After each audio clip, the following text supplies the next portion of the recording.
Hello everyone, Sableye here and welcome back to the channel. Today we are joined by none other than Rushil, who managed to get top 8 at Milwaukee Regionals this past weekend. Rushil, please say hi. Hello, everyone. I'm Rushil, aka Donk VGC. Thanks for having me on the channel, man. No, thank you for coming on. I really do appreciate that. And of course, huge congrats on your incredible run. And I think some of the people might have noticed by now. There's no Paradox Pokemon here. There is no. I don't even know what was even added in. Oh, the Ruin Pokemon. There we go. There's none of that here. So this is a completely Series 1 legal team. What was going through your mind here while the building? Dude, it was never supposed to be like, oh, a Series 1 team, let me just run with that, all of Reg C, but after Series 2, I like loved Series 2, and I was playing like Hard Trick Room, Mm-hmm. but I was losing to Dozo a bunch, and I saw like other people like playing with Dozo, so I was like, all right, let me just see what beats Dozo. Yep. Um, And so like I grabbed a Dozo team and tried it out, and the one I grabbed was like a Series 2 Dozo team. I forget what it had. It had It's probably like the Flutter Mane stuff, right? or something like Yeah. that. Yeah, and I wasn't like loving the Paradox mons on it, but I liked the core of like Dozo Glim. It was like the original one was like Curly, Mm-hmm. like the attack boosting one, and then Palmot. Okay. And so I was like, all right, I'm not losing with this team. Like this team is good. Let me like see if I can adapt it. And so I threw on Talon and Goldango because it like covered whatever matchups. Like I felt like it would be good Mm-hmm. against like Flutter, Chien Pao, stuff like that. You could just like Tailwind, make it rain, and like chip stuff down for Doza to clean up and hit up with a Series 1 team that I was like winning with. And so I was like, Yeah. all right, let me just continue. And a lot of people may have seen that like I play Limitless Tours like all the time. I, I mean, And if so it works though, right? Like, it works. It works. It's good practice. I hate like ladder now a because hundred it's percent. just not applicable, honestly, to tours. Mm-hmm. And I agree. But Like, like, go ahead. I was gonna say, I use it to like initially test out a team to see if it's like okay concept wise, Mm-hmm. and then I immediately just move on to like best of three Yeah. because it feels like better practice. Yeah. That's exactly what I was gonna say. It's like just those ladder games are like, does this team actually kind of function? Is it gonna do what I kind of want it to do? If you like, you play like 5 to 10 games, and you're like, yeah, this is probably good enough to start developing into some best of threes, or after that, you should really know. But I Yeah, agree though. Best of exactly. three is great practice. So it was a little bit about the team building. Any specifics on like the EV spreads and stuff? I guess we'll just go down the list here. So that Dondozo, you like going fast, eh? Yeah, so I was like originally like the doza that I pulled or whatever was like a slower one, and like the start of Reg C, Palance was like the big Mm-hmm. thing. And people's dozo answer was Hayes Palafin. So I wanted a dozo that like this hits 168 speed when it gets the boost. Okay. So it outspeeds base 100, so like Chiyu, Yep. Palafin, stuff like that. Then it OHKOs with a Terra Grass Terra Blast for Palafin, so you can just throw it before it gets a haze off, and then that Y- team's dozo answer is generally gone, and then you yeah. can kind of roll.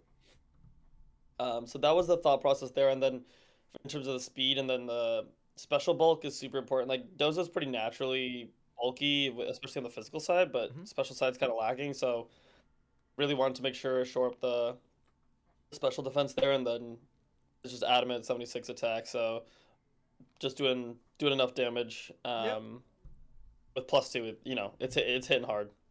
For sure. I definitely agree. Just I actually in Hartford I lost to a full on max speed Dondozo, and I was like, oh, all right. I mean, it works, right? Like hit hard, hit fast.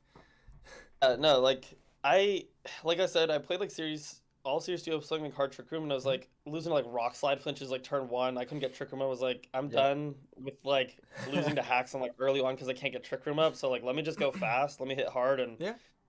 more KOs you take, the quicker you take them, the less RNG you're gonna Yeah, face. I think it was Colin who said it doesn't matter how much damage they can do if they can't do damage, right? So that same Like concept, it still lingers, right? So it exactly. definitely makes sense. And obviously with the stretchy Tatsugiri, you're speed boosting on that order up, so that's obviously going to be outpacing the non-booster bundles, I presume, is gonna. Yeah. So after one order up, you outspeed Butters, you outspeed Qianpao, you outspeed Bundle too, but like most bundles are Booster, boosters. yeah. So like if it switches out and comes back in, then Then you've like got it. you get you're faster than it. Yeah. But like, a big thing is like you're not with Dozo, even with a boost, you're probably not living like Specs Moonblast plus like another like Sacred Sword or something. Yeah. You wanna you're gonna take one hit from each, you outspeed, and then you can just get like a double knockout with Earthquake. Like Hmm. it, it's a pretty good strat, and like not taking as much damage. You're going first. Oh, I 100% agree. And at this point, like we kind of all like know what Dozo does, right? So it's cool to see that speed boosting order up back because no one really. I mean, I wouldn't be prepared for order up Dondozo nowadays, right? Like it got that nerf or the correction, I guess you could call it, and everyone kind of was like, oh, it's not that great anymore because you actually need to hit the target with it. But hey, you made it work, so good stuff there. Tatsugiri. So This might be a dumb question. I'm a big EV guy, and 20 special defense, is that for something in particular or is that just I toss? don't know. I think it's like I think the Tatsu and the Glamora I took from Neil and Frieza's like Okay, checks Vancouver out. team or something, and it had it, and like those spreads, like I don't know what either of them do, but they were just working. I'm a very like opposite. I'm not an EV guy at all. I'm just like right, this Yeah, feels like the right amount of bulk, or this yeah. feels like whatever. And like, let me just test it, and if it works, I don't fix it. I'm just like, it's Completely working. fair though, right? And especially with the Tatsugiri, right? You're going fast, which you need to be. It's Um, right. It just can't. I don't know. I look at that and I'm like, it, it's got to be for something, right? Like it's sure it is, and so I just kept it because I'm like, I'm sure it affects some calc, and yeah, so I'll yeah. just keep it. But Yeah, it's either like way. basically, it's meant to Yeah. be fast with a scarf and then just Mhm. take lives. Yeah. The Glamora, just your standard AV stuff, nice and bulky, get spikes up, Windows mirror, stuff like that, I presume.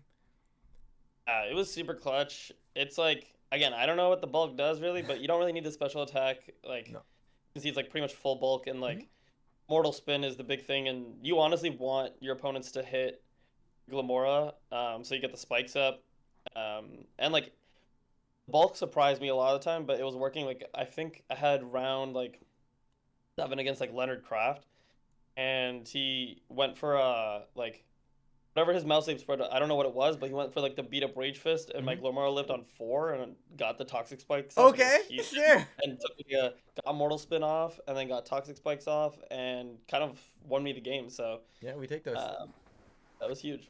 Good stuff. So now we were talking a little bit before, and you said your MVP of the tournament was this little guy over here. And talk to me about Palma. What's going on here? So Palma is the one that I don't think people really slept on it, and its type coverage was super strong into the meta, and honestly like speed tier was the biggest thing. So like Hmm. fast fake out, um, and especially like a fast close combat and a double shock. Like people are used to Iron Hands with this combo, but with Iron Hands, you outspeed Iron Hands with Arcanite and get a burn off. You can, prepare for it however you can hit it Hmm. really hard. Whereas Palma, either like I would lead it pretty much 95% of game. Like I don't even think I had a game where I didn't lead it this whole tournament. Wow. Um, it was fantastic on lead because either I can get a fake out plus tailwind up, a fake out plus nasty plot up, a fake out plus mortal spin Hmm. off. Um, I also made it so that and like Ama double shock will OHKO like less bulky flutters Hmm. and will bring if it doesn't OHKO it brings them super low, and then like what you can do is you can go Tatsu Palma and go Icy Wind plus double shock if it's specs, or you can go Icy Wind plus close combat into Qianpao's. So it was honestly just such a great mon to lead with because you were threatening a ton of damage, but you're also threatening fake out plus setup. Hmm. And so it was really like orchestrator of the team. I like that. And I think it's a different take because I'd look at the team and I'd be like, they're going to try and force Dozo, and then when Dozo comes on and Dozo goes down, the Palmot's going to come in, and then you're going to bring back the Dozo with that Revival Blessing, which obviously is still an option for you. It just seems like you're playing it like, I'm going to be more aggressive with this Palmot up front to set up to clean up pieces that would normally scare my Dozo in the end game, which I feel like is a bit of a different take, and I like it. I think it's cool. So, Yeah, I think people zone in on like the revival blessing, mm-hmm. and like that's just a bonus, honestly. Like a lot of time, because Palmot will survive with Sash, and like people aren't usually doubling Palmot turn one or like turn two, and you can generally like KO the side mon because the other mon's like scarier, and then you can save Palmot in the back with 1 HP, and then bring a revival blessing back. Mm-hmm. But like it's a bonus. It's really not necessary for a lot of games. Yeah, that's completely fair. Now, my one next question: you were saying you love faking out a bunch of stuff. Now, did you ever fake out your own Glamora calling a double protect?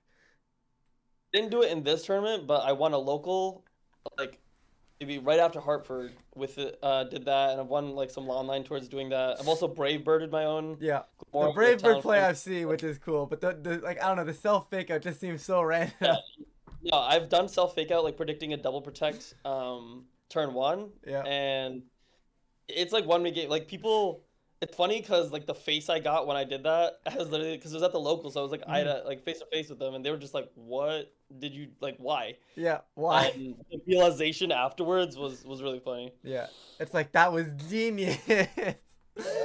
Yeah, for sure though. I think it's a really cool play. And that's what I like about Glamora is you get to do stuff like that, right? It's like the old school plays where back in like 2017 you like with Arcanine you'd like self extreme speed your partner and you'd get like your super citrus berry, which back then it was like 50% healing, so like it was really cool to get those stuff off, but like now you just self fake out to get spikes up. It's a different way to play and I like it.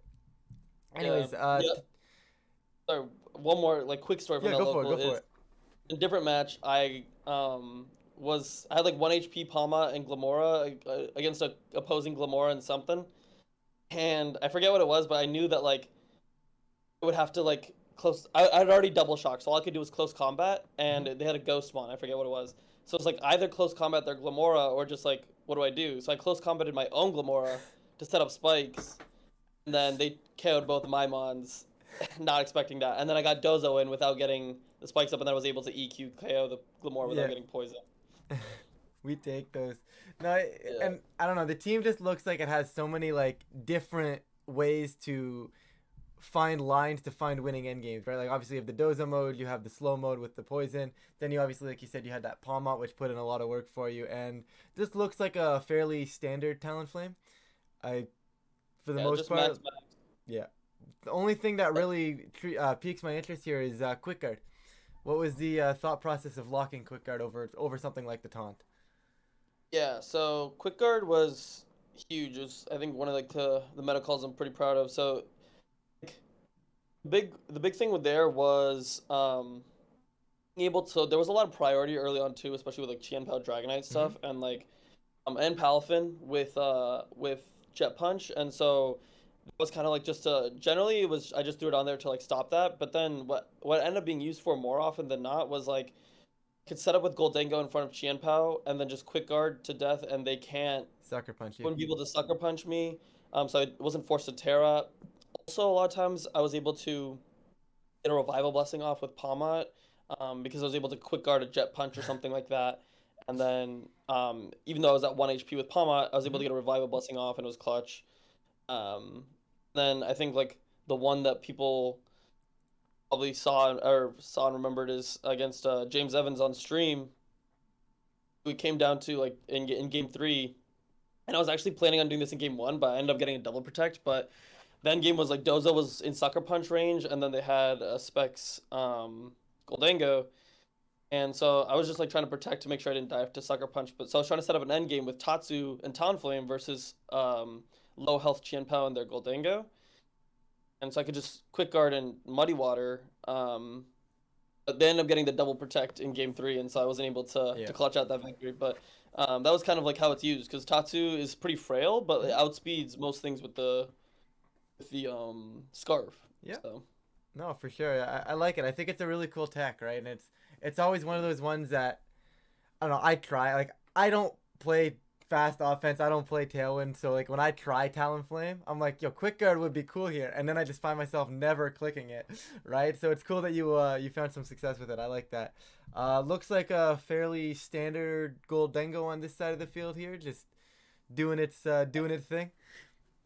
Yeah, so originally I had it modest, but Hmm. what I realized was important was having enough speed where you outspeed flutters and Qianpaos at a -1 drop, because then you can go for Tatsu, Icy Wind plus like Make It Rain Hmm. and take some cheeky KOs there. So have enough speed to outspeed them after their -1 Icy Wind drop, and then like max attack, max special attack, and then just like the rest in bulk. Yep, completely fair. I think it's a really cool spread, and I think like that's something to be said for like I know a lot of people are like, oh, you can kind of just like bring over like EV spreads for like any from a different team onto another team, right? But that's very clearly thought out where, oh, hey, I need to make that adjustment because for this team, the timid nature is actually going to be better because I need to make sure I'm picking up those KOs in conjunction with the Tatsugiri, right?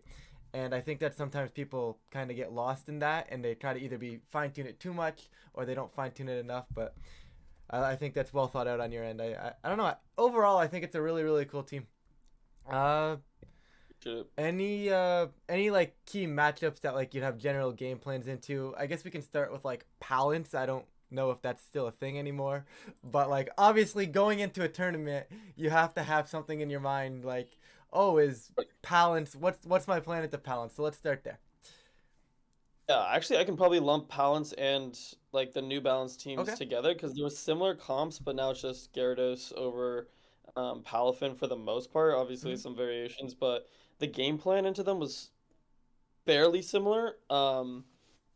Slightly different. So Palafin balance, you could Doza mode a little bit easier because you can go Terra Grass, Terra Blast, and just Oko the Palafin, which you can't really do with Gyarados, obviously, Yeah. but.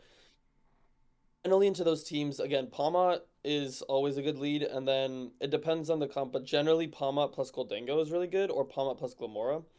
Either getting some, you can get a fake out nasty plot set up and get some damage down, and um, the Palafin balance teams really don't like Airwater Goldango because Arcanine, it was usually like Arcanine, Palafin, Mm-hmm. Amoonguss, and Flutter, and three of those can't really hit Goldango at all if you tear water, and then Flutter it's not gonna KO. And if I go Talonflame Goldango, like I can just make it rain and they're gonna die before they can attack. So Terra Water Goldango was super good into those teams, and then Glamora on occasion was also good in terms of just getting poison down, and especially if you can get like Amoonguss on lead or just Amoonguss switch and then get the toxic debris up where it can't switch out and reset, then like it was a really good mode to get some poison chip, especially in like Arcanines and stuff like that.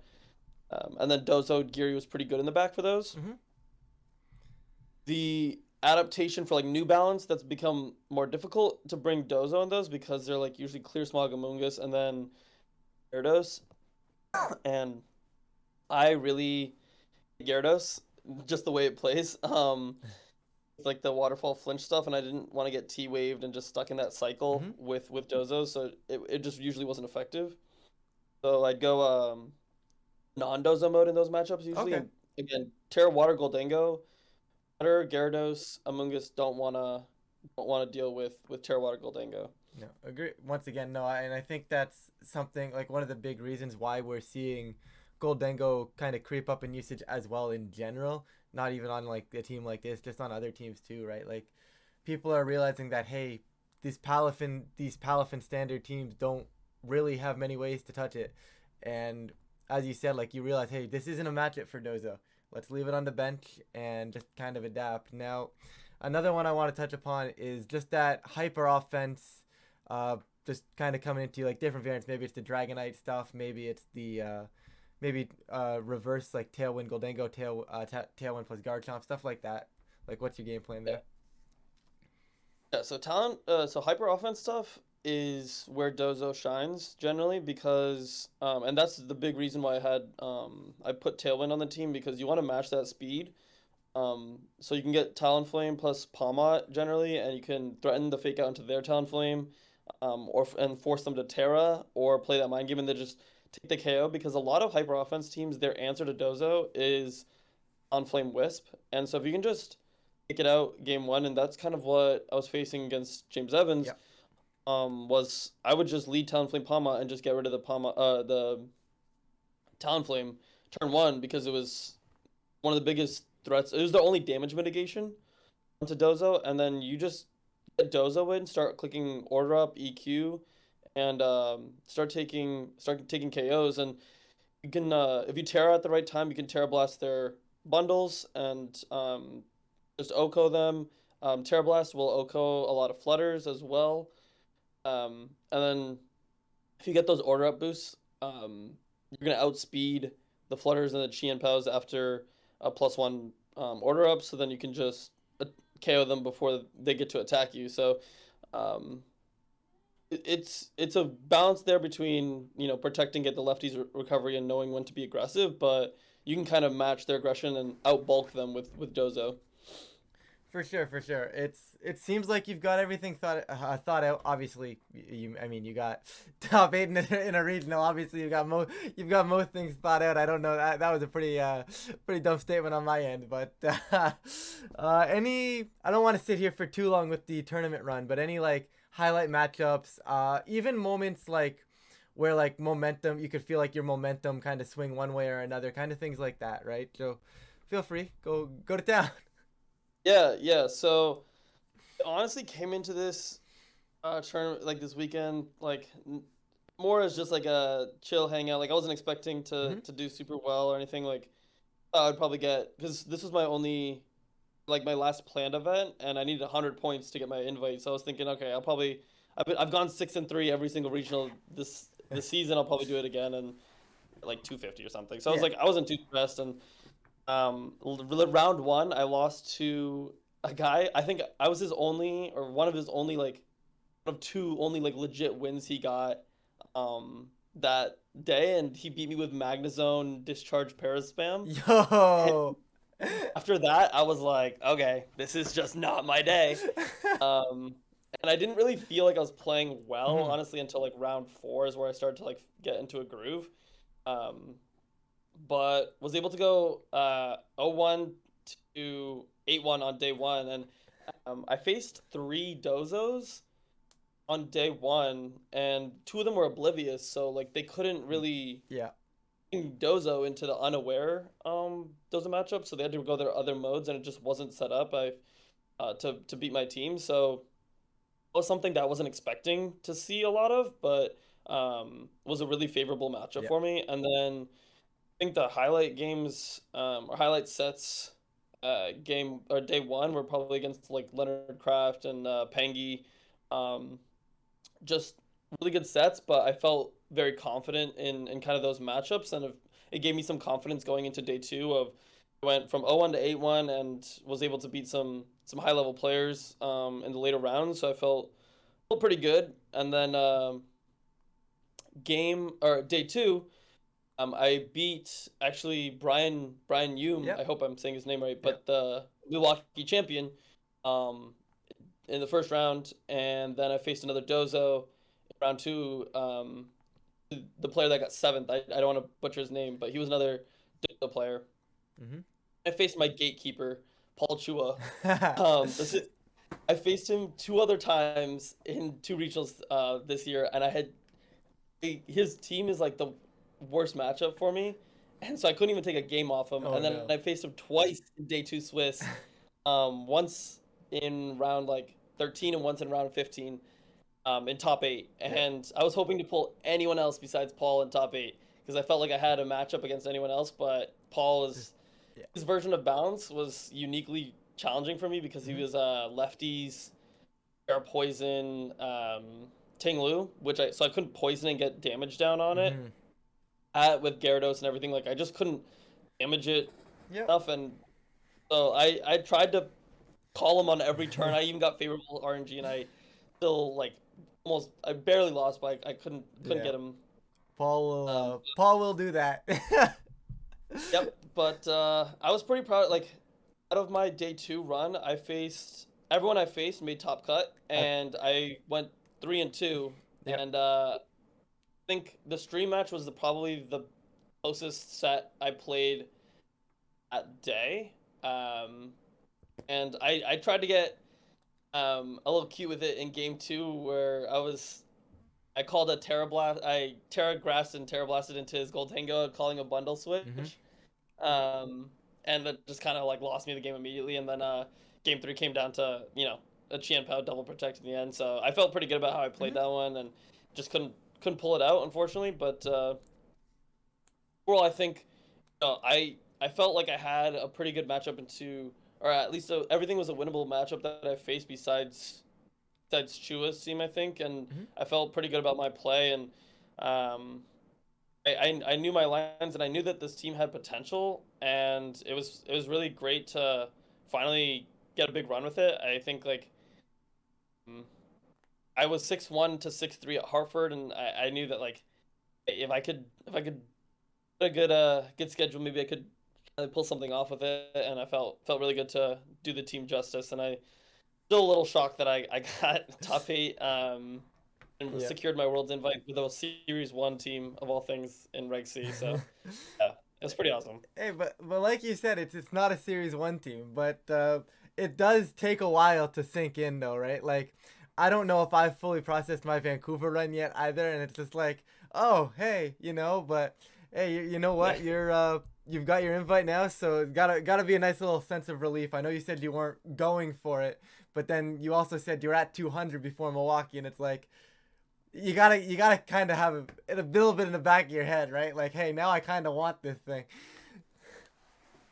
No, absolutely. Once I went 8-1 day one, I was like, dude, like this is really possible, Yep. and I was able to clutch it out when I needed it most, and especially because I'm not registered for any IC, so I was stressing. But now I don't have to go, Yep. thankfully, and I can just kind of focus on Japan. Yep. And you can focus on regulation D. Yeah. So, Watch out, people. I was testing this on the ladder, and I think this still might work in Reg D. We'll see, but I was it's early. just But about to ask if this is still gonna work in your opinion. I know it hasn't it really was started it yet, but was like top 100 earlier today with this, and okay. I was pretty good with it. So I was like, Why okay, this not? this might still be a call. Maybe it's still good. Yeah, But who knows? just before we wrap this up, is there any shout outs or thank yous or anything like that that you want to go ahead and say?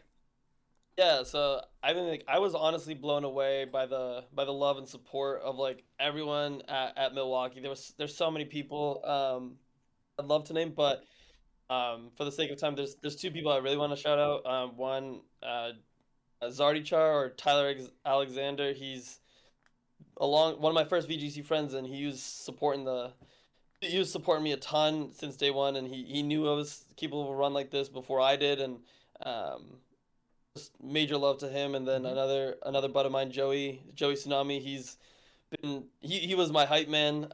He was supporting me a ton, and just really wouldn't be able to have gone it this far without their support. And then honestly, just like the love that everyone else has shown me as well. It's really humbling. So yeah, just really a thank you to everyone who Yeah. supported me on this run. For sure. And once again, congratulations on your incredible run. Fantastic. I don't know if I want to call it a breakout performance because like I don't know. I've been on like in team leagues with you before as well, right? Where I see you tear up the league and go like 4-0 in the league, and then obviously like you said like 6-3 runs at tournaments. But obviously this is like I guess we'll call it a breakthrough rather than a Yeah, breakout. I don't know, but it was really nice to see. I was watching from home because I couldn't be there, but I right. always like seeing friends do well. So huge congratulations to you on your tournament run. And with that, guys, all of Rushil's information will be down below. Feel free to check them out on Twitter. I believe it's just Twitter. I don't think you have. That's just Twitter. Yeah, cool. Either way, go check them out. They're a Conk Elder fan, so I mean that puts them in the good books immediately, in my opinion. Just saying. But with that, I'm gonna stop rambling. Rushil, thank you so much for joining, and again, congratulations on Top Cut. With that, I'm gonna get on out of here, and I will catch you all in a future video.